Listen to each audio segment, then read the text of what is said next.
When it comes to hypothyroidism, or your thyroid not producing enough thyroid hormone, it has been shown that nearly 90% of these cases are due to autoimmunity, aka Hashimoto's thyroiditis. Now, you have to remember autoimmunity is when your immune system starts attacking your own tissues, in this case, your thyroid. So, how do we actually know whether your hypothyroidism is due to Hashimoto's or it's not? We have to look for thyroid antibodies. This is important because the majority of primary care providers will not run this marker, at least not initially. These thyroid antibodies are called thyroglobulin antibodies, or TGB, and then thyroperoxidase, or TPO. TGB and TPO.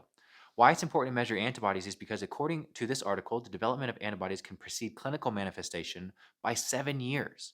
That means antibodies may show up 7 years prior to you ever noticing any symptoms. And as you can imagine, a lot of damage can occur in 7 years. But before we get too deep into that, let's first talk about how exactly the thyroid works. There are three major players involved. From the top, you have the hypothalamus, then the pituitary, and then, of course, the thyroid. The hypothalamus produces TRH, thyroid releasing hormone. The pituitary gland releases TSH, thyroid stimulating hormone.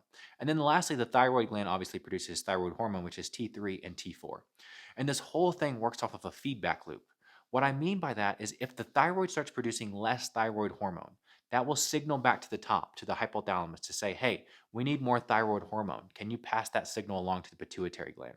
The hypothalamus says, sure. So in response, the hypothalamus releases more TRH, which essentially goes and knocks on the door of the pituitary gland, in a way says, hey, you got to tell the thyroid to produce some more hormone.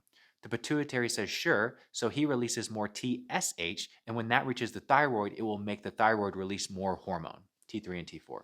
Then if the reverse of that were to happen, as in hyperthyroidism, the thyroid is producing too much hormone, so the hypothalamus and pituitary gland will release less of their hormones in an effort of saying, hey man, we got enough of this stuff. Quit making so much of it.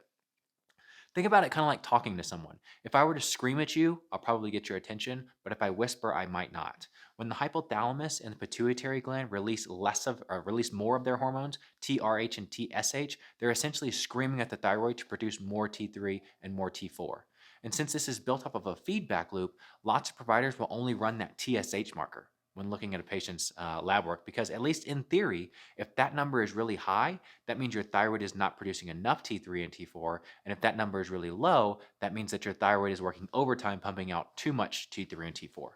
One of the reasons for this is because, at least in the traditional healthcare world, they just want to know what that end product is. How much thyroid hormone are you producing? Do you have too much or too little hormone? And if you don't have enough, we can prescribe it to you. Makes sense, right? Your levels are low. Let's bring them back up exogenously. The problem with that is what we alluded to at the beginning of this video, saying that 90% of hypothyroidism is due to Hashimoto's, an autoimmune thyroid condition. And again, most traditional healthcare providers are not going to screen for these antibodies because whether they're present or not, the treatment is the same. They're just going to give you thyroid hormones.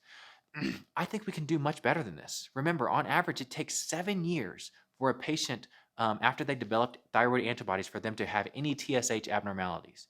What that means is that you could very well have this disease brewing for nearly a decade before noticing any objective changes on your standard thyroid panel. Here's why this is important. When you have Hashimoto's, your immune system starts destroying thyroid follicles. And when they're destroyed, these follicles have thyroid hormone within them. So now you get a dump of thyroid hormone into your system. And even though you technically have a hypothyroid disease, as in your thyroid is not producing enough hormones, now your hormones just get dumped into your system.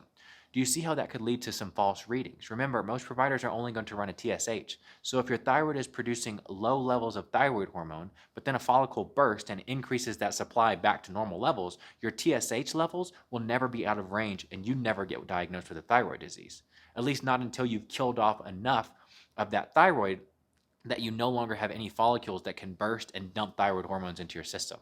This is why it can take 7 years after developing antibodies to your thyroid, and why in this article they state that thyroid antibodies in apparently healthy individuals should not be neglected and may serve as a useful tool to screen for autoimmune thyroid disease.